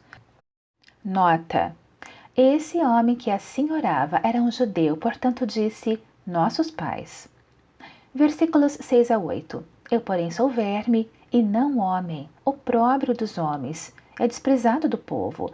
Todos os que me veem zombando de mim, arreganham os beiços, meneiam a cabeça, dizendo, entrega-te a Jeová, que ele te livre, visto que nele tens prazer. Nota: aqui Cristo está tomando o lugar dos pecadores e suportando o que cai sobre ele na cruz do Calvário. Está aceitando o lugar e o opróbrio dos pecadores, apesar dele mesmo estar sem pecado. Versículos 9 a 11. Tu, porém, é quem me tirou da madre, fizeste-me confiar, estando eu aos peitos de minha mãe. Tu és o meu Deus. Não te alongues de mim, porque está perto a tribulação, porque não há quem me acuda. Nota: aí está a confiança. Fizeste-me confiar, ele diz, meu Deus, mostrando que tinha o direito em si mesmo de esperar socorro. Não rogava misericórdia, somente socorro, sendo o Cristo sem pecado. Merecia o socorro, contudo nos meus mais tremendos sofrimentos. Não há quem me acuda. Versículos 12 a 15. Muitos touros se acercaram de mim, fortes touros de Bazã me rodearam. Abrem contra mim as suas bocas como um leão que despedaça e que ruge. Como água estou derramado e todos os meus ossos estão desconjuntados. O meu coração é como cera, derreteu-se no meio das minhas entranhas. Está ressequido como um caco. O meu vigor e a minha língua se me pega ao paladar e pões-me no pó da morte. Nota: Cristo cercado de inimigos e dos mais ferozes adversários, levado até o pó da morte, ainda não havia quem o acusasse, e Deus se tornara como seu adversário. Todavia foi do agrado de Jeová esmagá-lo, deu-lhe enfermidades. Isaías 53, verso 10. Versículo 16 a 18. Portanto, cães me cercaram, a assembleia de malfeitores me rodeou, traspassaram-me as mãos e os pés. Posso contar todos os meus ossos, eles me estão encarando e mirando. Repartem entre si os meus vestidos e deitam sorte sobre a minha vestidura. Nota: como é vívida essa descrição da cruz. Posso contar todos os meus ossos. Isso se refere a um período de 3 anos ou mesmo a sua vida inteira, mas especialmente aos 3 anos de tristeza pelo nosso pecado, pelo meu pecado. 3 anos de vigilância em oração e jejum, às vezes noites inteiras, aos dias e noites de trabalho, ensinando, curando, pregando. e refere-se à mágoa que sentia ao presenciar o pecado e o seu domínio e ruína, ao presenciar a fraqueza e os pecados dos próprios discípulos de Deus. Eles estão me encarando e mirando, descreve a alma humana, sentindo seus pecados e escondendo-se do olhar dos homens. Descreve os insultos lançados sobre ele e cujo peso somente os verdadeiramente puros e santos podem sentir. Descreve também o pasmo, como muitos pasmaram à vista dele, tão desfigurado estava o seu aspecto, que não era o de um homem, e a sua figura não era dos filhos dos homens. Isaías 52, verso 14. Ficaram atônitos, estava tão emagrecido e acabado. Nisso se descobre a mágoa que sentia por causa do pecado. Quem se entristece como eu me entristeço? Ó tu, varão de dores! Versículos 19 a 21. Tu, porém, Jeová, não te afastastes. Socorro meu, dá-te pressa em me ajudar. Livra da espada a minha vida, do poder do cão, a minha predileta. Salva-me da boca do leão, sim, dos chifres dos bois bravos. Tu me respondeste. Nota. Novamente clama pedindo por socorro, sem ninguém atender, contudo pela fé foi ouvido. Tu me respondeste, está consumado. Nas tuas mãos entrego meu espírito. Assim terminaram essas maravilhosas notas, mas ele ainda diz que nos versículos restantes, os 23 a 31, são reveladas as glórias que o seguiram. Deus abençoou maravilhosamente essas palavras para transmitir-me uma nova visão do Cordeiro morto, desde a fundação do mundo, o qual é digno de receber o poder e a riqueza e a sabedoria, e a força e a honra, e a glória e a bênção. Apocalipse 5, verso 12. Mas ainda parece-me que não há outros escritos que revelam tanto a aparência desse amado irmão. Para mim, John Hyde, nessas notas, sem pensar em tal coisa, nos deu um retrato de John Hyde. Doenças e vitórias. Calcutá e o médico. John Hyde era apenas um homem entre muitos que expuseram suas vidas em prol do serviço de Deus. Quando Neemias foi prevenido da conspiração de Sanbalá e Tobias e aconselhado a entrar na casa de Deus e fechar as portas, respondeu: porventura um homem como eu há de fugir? E quem há que, sendo tal como eu, entrará no templo e viverá? Não entrarei. Acerca de Jesus está escrito: estando para se completarem os dias em que devia ser recebido no céu, manifestou a firme resolução de ir a Jerusalém. Lucas 9, verso 51. Dwight Moody, na última viagem à Inglaterra, sofria do coração. Consultou um médico eminente e foi informado de que seu excessivo labor lhe encurtava a vida. Estava matando-se a si mesmo. Resolveu não se esforçar tanto. Ao regressar à América, uma tempestade horrenda avariou o navio em que viajava. O navio, o Spree, ficou parcialmente submerso nas águas e os passageiros aflitíssimos recorreram ao Sr. Moody. O fiel servo de Deus orava. Prometeu ao Senhor que, se o salvasse do tremendo sinistro, nunca diminuiria os esforços para ganhar almas. Não muito depois de sua experiência no mar, realizou-se a Exposição Mundial em Chicago. Moody ajuntou o maior grupo, talvez de pregadores, evangelistas, obreiros e cantores, que jamais trabalharam juntos em tal obra. Utilizaram-se de salões, armazéns, teatros, igrejas e mesmo tendas de circo. Fizeram magnífica campanha e Moody trabalhou tanto como nos tempos do seu vigor físico. Alguns meses depois, em Kansas City, enquanto pregava com todas as forças, o coração do grande evangelista falhou. Sua voz calou. Findara sua obra na terra. Alguns dias depois, em Northfield, ele foi reunir-se ao grupo dos heróis, que não consideravam a sua vida como coisa de valor para si mesmos, a fim de ganharem almas preciosas para Jesus. Um amigo de John Hyde que vive em Calcutá e que sabe o que é ser desprezado e rejeitado dos homens, dá o seguinte testemunho acerca da vida de oração de Hyde. Lembro-me de ouvir o W.T. relatar como o nosso querido passou 30 dias e 30 noites em oração, pedindo pela grande convenção em Siakut. Fiquei profundamente impressionado, especialmente por causa do grande contraste entre a sua vida de oração e a minha nesse tempo. Depois, quando havia oportunidade, insisti com Turner para que me contasse mais detalhadamente o que acontecera. Turner, que permanecera 21 dias com os dois em oração, disse-me: Não posso contar essas coisas. Nós vivemos com Deus no monte. Logo após a convenção em Sialkot, em 1910, John Hyde pregou durante uma série de conferências em Calcutá. Seu amigo nessa cidade escreveu: Passou 15 dias conosco e durante todo o tempo estava com febre. Contudo, se esforçou dia após dia e Deus nos falava, apesar de Hyde sentir-se doente. Eu também estive doente durante alguns dias com dores pulmonares que me impediram de dormir.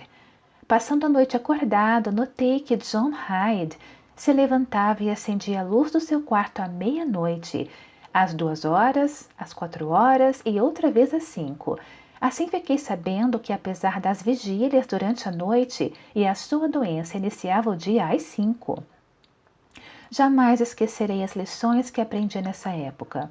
Sempre procurei fugir às noites de oração, achando-me muito cansado à hora de dormir. Nunca pedi a Deus o privilégio de permanecer diante dele durante a noite, mas essa noite fui constrangido a pedir essa bênção. A dor que me impedia de dormir tornou-se em gozo e louvor ao entrar em um novo ministério que me foi descoberto, o de orar durante a noite com outros fiéis servos do Senhor. Ao desaparecer a dor pulmonar, o sono veio e com ele o receio de dormir e perder a comunhão com Deus. E orei: Senhor, desperta-me à hora certa. Isaías 50, verso 4. Primeiro foi às 2 horas e depois às 4, quase sem variação. Às 5 da manhã, ouvi um sacerdote maometano chamar, com voz retumbante e melodiosa, para as orações na mesquita que ficava perto. Regozijava-me todas as manhãs ao lembrar de que estava levantando 1 hora antes dele. Mas John Hyde continuava a piorar de saúde e o tempo da convenção se aproximava. Persuadi-o a ir comigo a um médico. Na manhã seguinte, o médico disse: O coração está em terríveis condições. Nunca encontrei um caso como este. Está deslocado da posição normal no lado esquerdo e passou para o lado direito. O Sr. Hyde esforçou-se tanto que agora deve ficar em descanso meses e meses para que o coração possa voltar ao lugar. O que é que o Senhor fez para chegar a essa situação? O querido Hyde não respondeu, apenas sorriu. Mas nós que o conhecemos soubemos responder. Foi sua vida de incessante oração dia e noite, lutando em oração com lágrimas pelos filhos na fé, pelos companheiros de lutas, pelos amigos e pela igreja na Índia. Essa mesma pessoa escreveu como Deus a ensinou a viver uma vida de oração, seguindo o exemplo de John Hyde, e como foi levado a participar também dos sofrimentos de Cristo, mais e mais profundamente, até chegar ao Getsemane, onde parecia que tivesse de sozinho pisar o lagar da ira de Deus contra o pecado. Com zelo anela por nós o Espírito. Tiago 4, verso 5. É o seu anelo mais ardente que vivamos uma vida de comunhão com Ele. Movido por esse ardente desejo, ele se levanta cedo procurando a comunhão com os homens, batendo sem ser solicitado ou convidado. Quanto mais aceita a comunhão, se está solicitado ou convidado. Esse fato, porventura, não torna a oração matutina indizivelmente preciosa e gloriosa? Ele procura comunhão conosco porque é seu direito e a nossa bênção. Anela entrar em comunhão ao iniciar-se o dia. Ele deseja que lhe reservemos a melhor hora do dia. Se tal privilégio nos pertence, não devemos nós cultivar essa amizade? Do mesmo modo, Jesus, se lhe abrirmos o coração, ele nos vivificará e nos revestirá de poder. Lembremo-nos do Getsemane. O apelo que o Senhor fez aos discípulos na hora da sua maior crise foi: nem ao menos 1 hora pudeste vigiar comigo? O apelo, apesar de ser repetido 3 vezes, caiu em ouvidos surdos, porque o inimigo os venceu por meio do sono. Ainda ouvimos o Cordeiro sobre o trono, em pé, como se estivesse sido morto. rogando ainda, e agora nesta época crítica para o mundo e para a igreja, nem ao menos 1 hora pudeste vigiar comigo. A renovação da igreja dependerá da renovação de nossa vida de oração. Os poderes do mundo vindouro estão ao nosso dispor se queremos reservar algumas horas para essa comunhão com o Senhor, o que é seu supremo e ardente desejo. E o amigo de Calcutá conclui: temos ouvido de mártires que foram presos e finalmente mortos, mas porventura já ouvimos de alguém que se tenha dedicado ao ministério da oração de tal modo que isso tenha levado prematuramente à sepultura? Não, amigo, responde outro irmão na Índia. Não foi uma sepultura prematura, foi a sepultura de Jesus Cristo. John Hyde gastou sua vida calma e deliberadamente na Igreja de Deus na Índia. Quem quer seguir o seu exemplo? Na Inglaterra novamente. A visita a Calcutá ocorreu no outono ou inverno depois da Convenção de Sialkot em 1910. Na primavera do ano seguinte, março de 1911, ele iniciou a viagem de regresso ao lar e era, como disse o médico, um moribundo. Não fazia 20 anos que saíra para a obra na Índia no outono de 1892, mas certamente eram 19 belos anos. Ao chegar a Gales, soube que o Dr. Wilbur Chapman e o Sr. Carlos M. Alexander, em viagem evangelística pelo mundo, estavam iniciando uma campanha em Shrewsbury. John Hyde, com um dos amigos, assistiu ao primeiro culto. Acerca dos cultos, certo amigo escreveu no terceiro dia: regozijamo-nos imensamente nas reuniões, mas reconhecíamos que havia grande impedimento. Sentimos isso especialmente na reunião dos ministros. Vimos então que o espírito de súplicas tinha caído sobre John Hyde. Foi evidente aos que o conheciam que o peso da responsabilidade que sentia sobre o coração era enorme. Percebíamos isso pelo aspecto dos olhos, pelo semblante compassivo, a falta de apetite e as noites que passava sem dormir. O Dr. Chapman escreveu uma carta. Deus, em todas essas longas viagens ao redor do globo, está na sua graça, constantemente ao nosso lado, ensinando-nos muitas coisas que nos aumentam grandemente a fé. Primeiramente, mais do que nunca, cremos que a Bíblia é a autêntica palavra de Deus.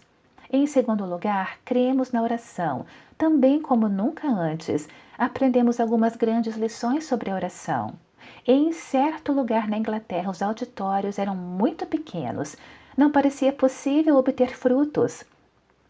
Mas fui informado de que chegara um missionário na América e que estava resolvido a orar até que Deus derramasse a sua graça sobre a obra. Ele é conhecido como o homem que ora. Logo houve uma grande transformação nas reuniões. O templo ficou repleto de ouvintes e, em resposta ao apelo, 50 homens se entregaram a Jesus Cristo. Ao sair do culto, eu pedi a Hyde que orasse por mim. Ele foi comigo para o quarto, trancou a porta, caiu de joelhos e ficou quieto durante 5 minutos, sem pronunciar uma palavra. Ouvi o meu coração bater e palpitar. Senti as lágrimas quentes correrem-me pelas faces. Reconheci que estava na presença de Deus.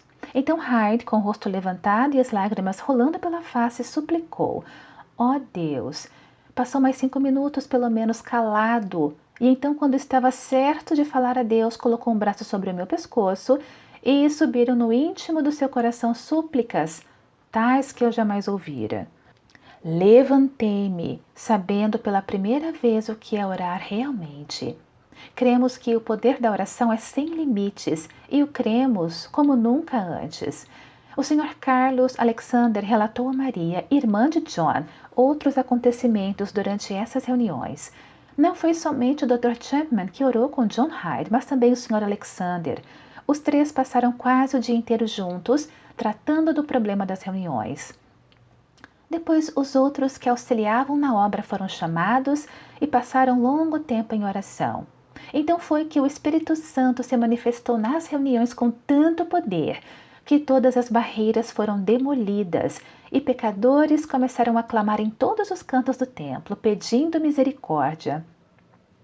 John Hyde tinha um co-intercessor nesse tempo, o Sr. Davis, da Liga de Testamentos da Algibeira. Os dois, sentindo o mesmo peso de responsabilidade da oração, tornaram-se amigos íntimos. John Hyde, depois de passar 8 dias nas reuniões, voltou para visitar os amigos em Gales. Ao chegar no dia seguinte, sentiu-se tão gravemente enfermo que quase não podia falar, mas com um sorriso balbuciou: o peso que sentia em Shrewsbury era enorme, mas o peso que o Salvador sentiu levou-o à sepultura. Outro escritor refere-se também à maneira mencionada acima de John Hyde pausar depois de enunciar uma frase nas orações, antes de exprimir outra. Escreveu ele: para orar, John Hyde prefere cair prostrado com o rosto em terra. Depois de enunciar um pedido, permanece calado alguns minutos e então repete-o. Depois de repeti-lo, fica novamente calado por algum tempo, antes de repeti-lo de novo. Continua assim, até sentirmos que a petição penetrou cada fibra de nossa natureza e ficamos certos de que Deus já ouviu e sem dúvida responderá. Nunca me esquecerei de como orou pedindo que nós abríssemos bem a boca para que o Senhor a enchesse. Repetiu a palavra bem dezenas de vezes, pausando longo tempo após cada vez antes de repetir bem, Senhor, bem, abre, bem, Senhor. Sentimos profundamente o poder da intercessão ao ouvi-lo dirigir-se a Deus, ó Pai. Certa missionária que trabalhara longos anos na Índia escreveu: lembro-me de como durante uma convenção em Jangipur, no culto de oração ao meio-dia, ajoelhei-me ao lado de John Hyde. Jamais me esquecerei de como se comoveu o meu coração ao ouvi-lo rogar: Jesus, Jesus, Jesus. Sobreveio-me um batismo de amor e poder, e a minha alma foi humilhada até o pó perante o Senhor. Eu tive o bendito privilégio, de ver John Hyde novamente na Inglaterra, quando regressava para a América. Apesar de passar deste mundo, a sua grande influência ainda vive. Em casa. John Hyde chegou a Nova York 8 de agosto de 1911. Sofrera uma severa dor de cabeça antes de deixar a Índia. Agravou-se a dor e foi necessário ir diretamente do navio a Clifton Springs, Nova York, para ser operado de um tumor maligno. O médico diagnosticou sarcoma, enfermidade que a ciência não podia curar. Recuperou-se da operação e, a 19 de dezembro, foi à casa de uma irmã, a esposa do professor Manson, em Northampton, Massachusetts. Não muito depois de chegar à casa de sua irmã, começou a sentir dor nas costas. Era o terrível sarcoma de novo. John Hyde faleceu em 17 de fevereiro de 1912. Seu irmão Guilherme Hyde e sua irmã Maria levaram o corpo para Carthage, Illinois, onde se realizou o culto fúnebre na igreja em que seu pai fora pastor durante 19 anos. Tive o privilégio de assistir a esse culto e, junto ao ataúde, olhar uma vez mais para o querido rosto. O corpo emagrecera, mas o rosto era o mesmo, mostrando os mesmos traços de paz, compaixão e firmeza, como quando tinha o visto na última vez em 1901.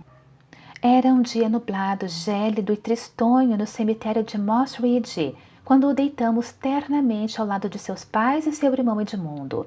Mas eu sei que desaparecerão as nuvens e se dissiparão o frio e o horror do túmulo, e que um dia sairá esse homem de oração e louvor, na semelhança do ressuscitado Filho de Deus.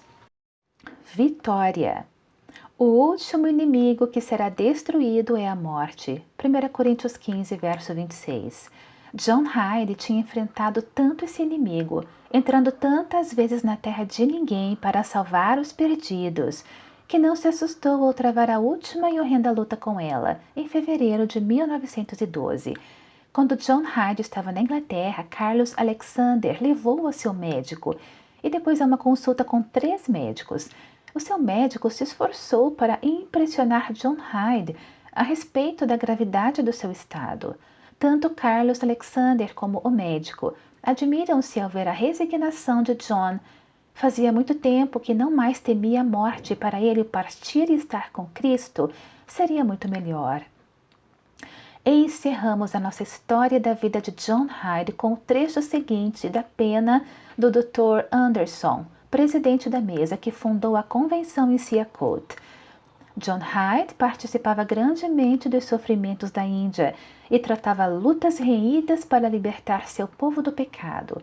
Aos que se mostravam ousados e valentes nessa peleja, Deus concedia maravilhosas visões de vitória. Certo dia, faz mais ou menos 4 anos, John Hyde estava contando uma de suas experiências em um dia de oração que se fazia pela Índia. Estava conversando intimamente com amigos. No dia da oração, Deus me deu uma nova experiência.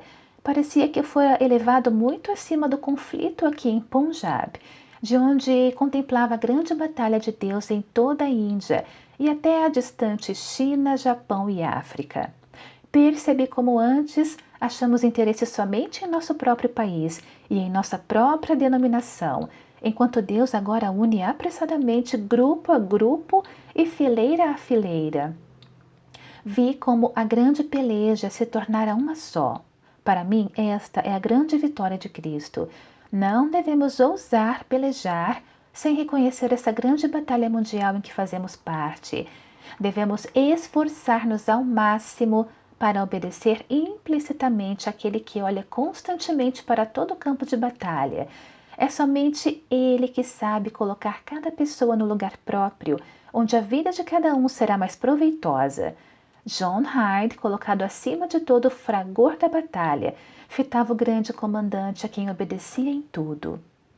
Ao receber notícias da Índia, segundo as quais John Hyde, depois de intenso sofrimento na América, fora chamado para o lar eterno, pareceu-me que ouvi o brado de vitória ao entrar ele na presença do rei. A seguir, chegou uma carta informando-nos de que ele falecera dizendo Bo Iusi Mashiv Kijau, isto é, bradai a vitória de Jesus Cristo. Lembrei-me, ao ouvir isso, daquele tremendo período da vida do Senhor, quando seus inimigos o cercaram. O mestre reconhecia que se aproximava o tempo para dar-se a si mesmo em sacrifício.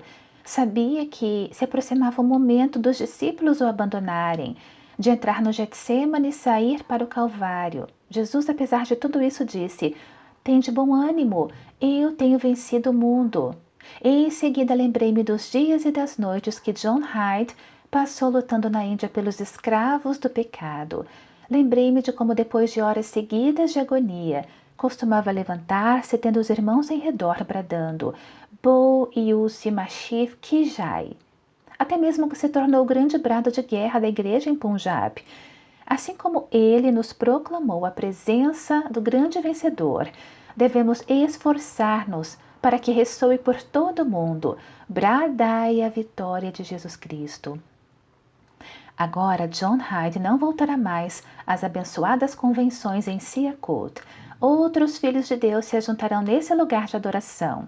Outros fiéis servos presidirão as multidões que afluirão para as reuniões anuais. Mas para o nosso amado irmão Hyde, o ano de 1910 foi o último em Sialkot. Não sabemos por que devia ser assim, mas apesar de contar apenas com 47 anos, foi levado deste mundo. Certo é que Deus viu a carreira do querido John Hyde maravilhosamente completada. 7 convenções em Sialkot, 7 impressionantes anos de oração. Por certo, Deus viu a experiência e o caráter maduros de John Hyde.